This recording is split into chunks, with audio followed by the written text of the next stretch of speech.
Hello, welcome back to my video. Today I'm going to be going over my mid-August predictions for this year, for the Senate elections. It's pretty much a known fact that Democrats can't really win the majority here or retain it or whatever. However, it's still pretty interesting because it's a matter of how many seats they can lose or the extremely interesting way they can win the election, which I will go over, by not the election, the Senate majority, and it's extremely interesting because they would have to win Texas, and I'll just go over that race at one point further into the video. But first, I'm going to go over the characterizations, how I characterize the states. So this color I put on North Dakota here means safe red, safe Republican. This solid kind of red color, which means 15% or more for the Republicans, like 15% or more than the other candidates. So if they have 60 points to the Democrats 40%, then they're up by 20, which is safe. And then likely would mean 7 to 14.9%. That most people do 5 to 14.9. That's just too big of a margin for me, so it just makes the map more colorful like that, and that's what I do. So 7% here, and uh, yeah. So the lean is the next one, and that would be 2 to 6.9%.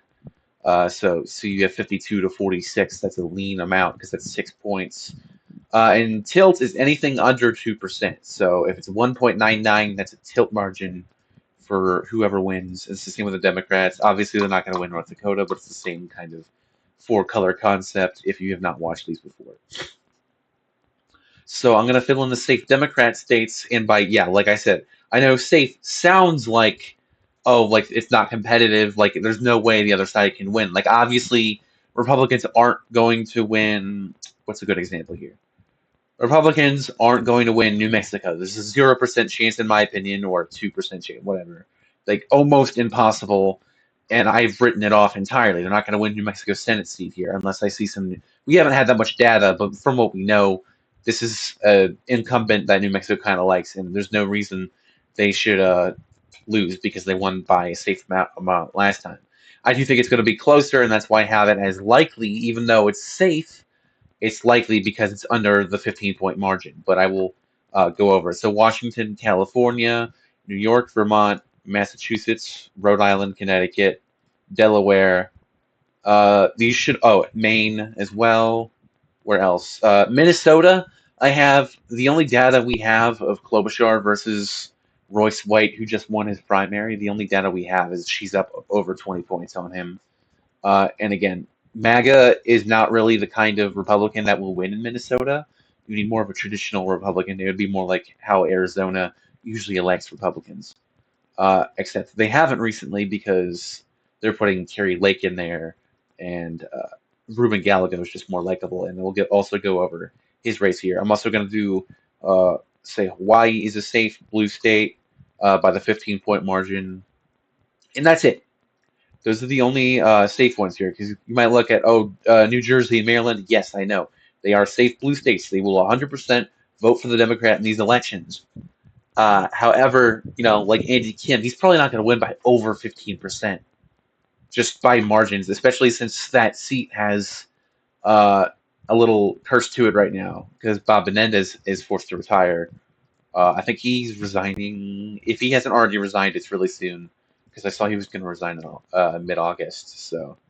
But Andy Kim is the guy replacing him here, and then obviously there's Larry Hogan, who can definitely bring Maryland to a closer margin. He was initially winning that seat, and it was very concerning for Democrats.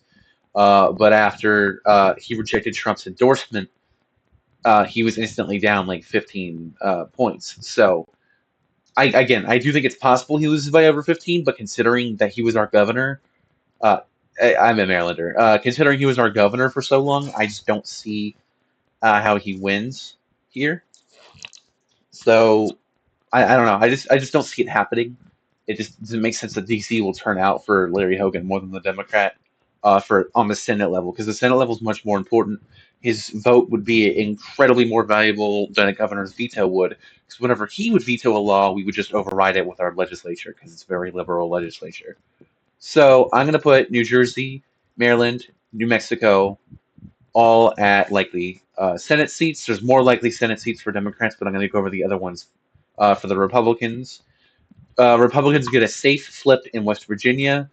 They're up by like 30 points at least, probably here. Joe Manchin is getting replaced since he's retiring, or at least just not running again. I don't know if he's actually retiring from politics, but he's absolutely not running in West Virginia. He did endorse Harris, which I found to be very surprising.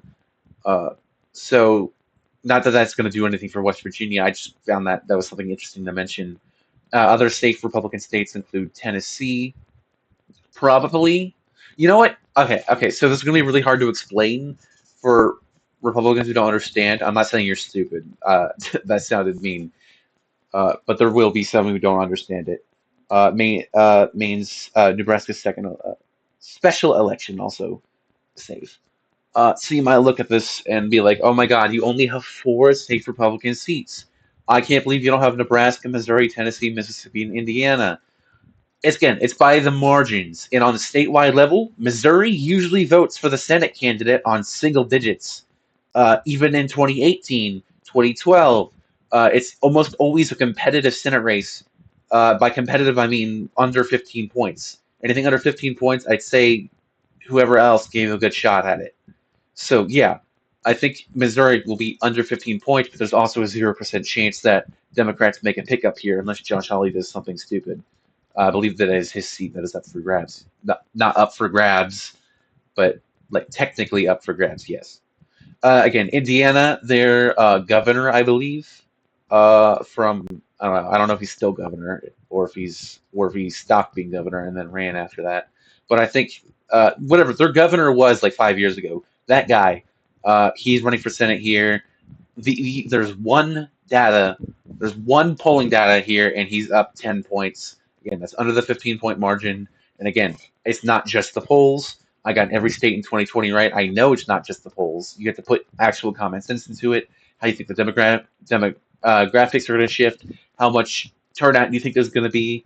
And I think that in Indiana, it's also usually a competitive Senate race. We used to have Democrats used to have a couple Senate seats here every now and then from 2000 to 2018, I believe.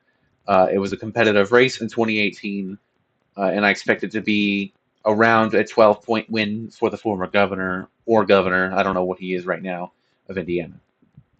Tennessee, again, I think it's Marsha Blackburn, unless that's the West Virginia lady. Tennessee's almost always going to be a safe Republican state, but by the margin, technically not. You know what? I am going to make it safe because I think it's going to be like 16 or 17 points. And it also makes the map look a lot cleaner because making every state likely red is weird. And then you also look at Mississippi. Again, the governor race, I think it was only won by 6 points. That would put it into the lean margin.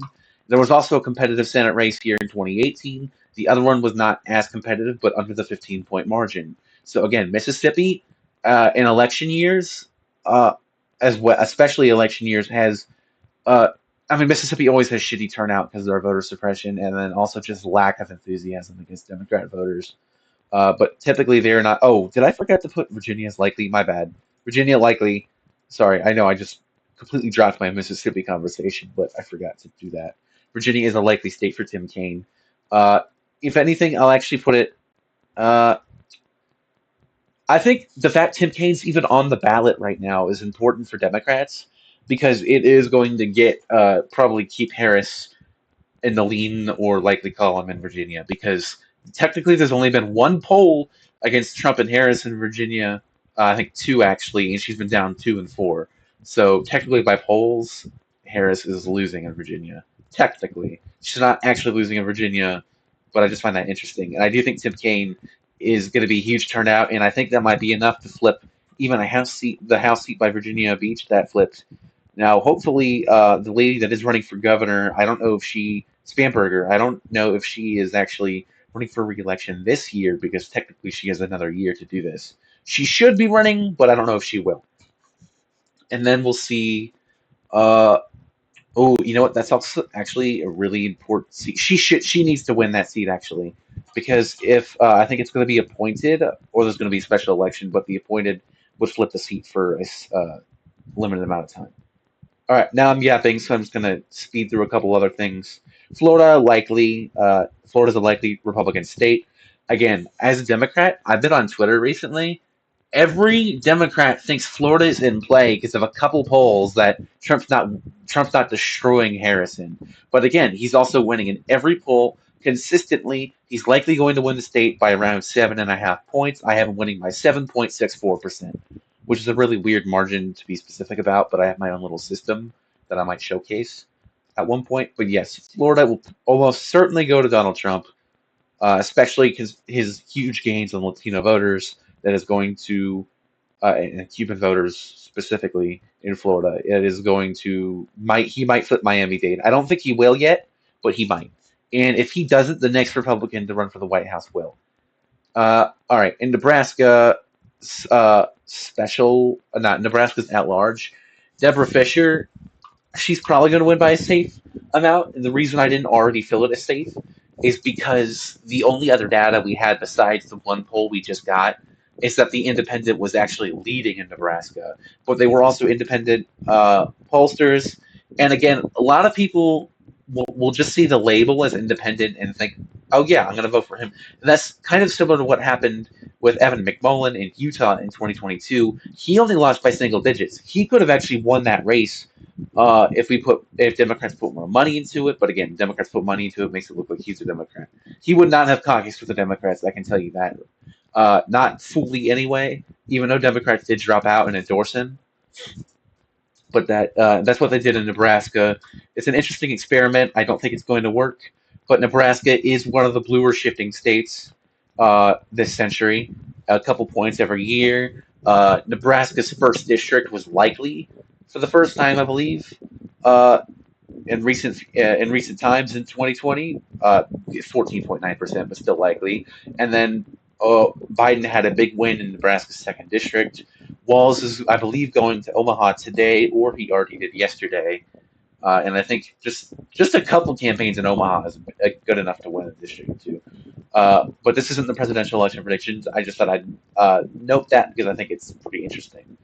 So now we're going to fill in a couple other Democrat states, and this is pretty interesting because it's not going to make sense to some people.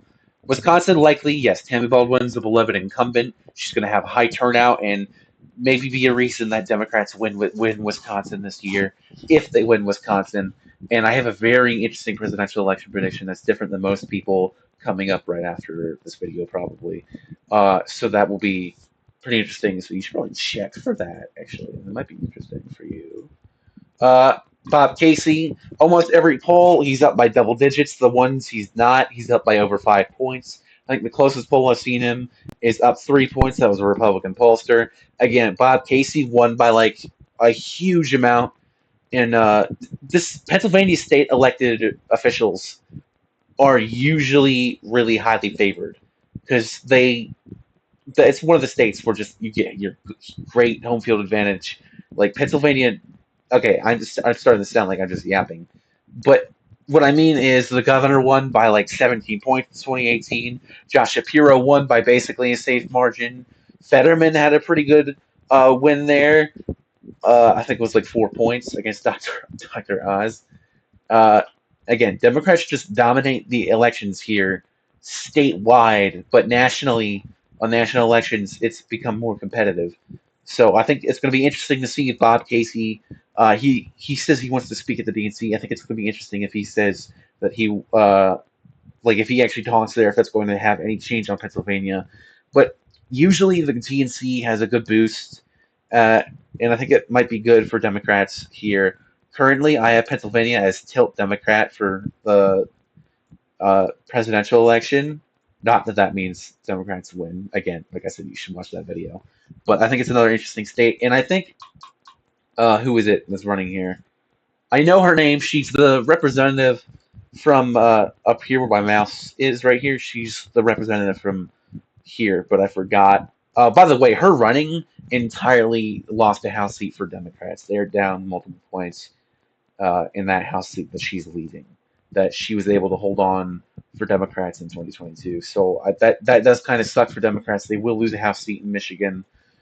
Can they gain a House seat in the 10th district? Again, I'm actually going to do my House predictions after sometime today after this video. So that also might be up by the time this goes up. But yeah, Michigan shouldn't be like a huge amount for the woman who's running here. Again, I know who it is. I'm sorry. I know everything about her. She's a great Democrat. She's more moderate than others. I think she will, and she's a long-time incumbent. I think she will do good in the statewide election, but not as good as in Wisconsin and Pennsylvania, where there's more long-time senators. Speaking of long-time senators, this is what screws Democrats up heavily is Montana.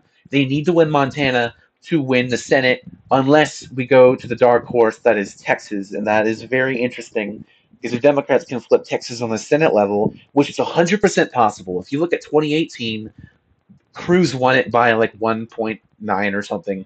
He barely won the state. Texas did just get rid of a ton of voters off the registered list because they can. I mean, that's what they did in 2020. They tossed down 600,000 votes from Biden. He probably would have won Texas if it weren't for the amount of votes that they tossed out just in Harris County alone, which were all mail-in ballots that he would have won overwhelmingly. If there's going to be any claims of election fraud or just bullshit that goes around, it really should be brought up from Democrats that in Texas they got screwed entirely. And I think if it's interesting because if that kind of thing happened in 2018, I don't know about 2018, but if they tossed out like a million votes in Texas in 2018, then there was an extremely good chance Beto O'Rourke would have won here. Same with okay, who's running here? Allred. He's also a pretty well-liked Democrat here. He might do better. He will do better with Hispanic voters than Harris will. And that raises the question, is that going to be enough? Because Beto O'Rourke did very great with Hispanic voters. So I think the fact that if Harris County doesn't turn out at huge amounts for Democrats, they're not going to beat Ted Cruz. And I just think that they need to if they're going to do this. And if they do, it's not going to be by much at all. There's going to be a lot of election challenges because Republicans think they've already have this map confirmed because John Tester is going to lose Montana as of right now. Last poll came out. Every poll that's come out in a row has been more and more for Sheehy, who's an absolute fucking idiot. If you think Sheehy's great for Montana, not that John Tester, like, speaking from, like, if I'm going to be bipartisan about this, if I'm not going to be ridiculous about this, and I'm not going to be biased, I do think that it's important to realize that Montana's going to vote for Sheehy. I'm sorry I stuttered there. I was answering a text at the same time as talking. We're going to do a couple other states. All three of these states are lean, and as a Republican, you're going to be pissed because technically these are all states that are in play for Republicans. You guys could get 53 Senate seats. You're not going to. You could. The fact that Democrats are leading the generic ballot at all is bad news for the House, and I think Sherrod Brown's leading by at least 5 points in pretty much every poll. And again, he's a long-time incumbent since, like, I think early Obama administration, maybe before. Maybe he was 2006 elected, I believe. If not, it was 2012. I think it was 2006. And I don't know what he did before that, but he's been a great servant for Ohio for a long time. And Ohio, despite being Republican, does not seem to mind him that much. They are consistently, with Tim Ryan, it was different. It was back and forth. And obviously Vance won by a good amount. If you're a Republican and you have Ohio's going red, I won't even clown you for it. It makes sense that if you have Ohio going red, it just makes sense to me if that's what you have. It also makes sense that Sherrod Brown is up right now because I think his opponent is not, like, that was a very competitive primary race for a while until Trump's endorsement kind of ruined it. So there's going to be less enthusiasm. And especially Sherrod Brown encouraging Democrats to come out and vote in Ohio. Who knows? Maybe Ohio won't be a double-digit race for Donald Trump. I think it will be, but there's a chance that it won't be. It could be like 5 or 6 points. And if Trump if Trump wins Ohio by less than 10 points, I think he will. I think Sherrod Brown will hold on here. There's a lot of split tickets in Ohio. And then Nevada, a poll just came out. Rosen's up 18 points. I don't think that's valid. Obviously, the governor and the other uh, Cortez Masto in 2022, she was up by like 17 points in one poll. That's why I don't take these seriously. I think it was Survey USA, which is a very good pollster, and it was which is a better pollster than the pollster that did it last time. Nevada has the weirdest polling system I've ever seen in my life. It was the same pollster that had Rosen up 18, also had Trump up 3, I believe. So yeah, I think it's really just it might have been a leaning pollster. Like, who do you lean for? I don't think Rosen is going to lead by 18. She won by 5 points in 2018, a blue wave year. It was a flip, I believe, but still, I think at most she wins by 8 or 9 points.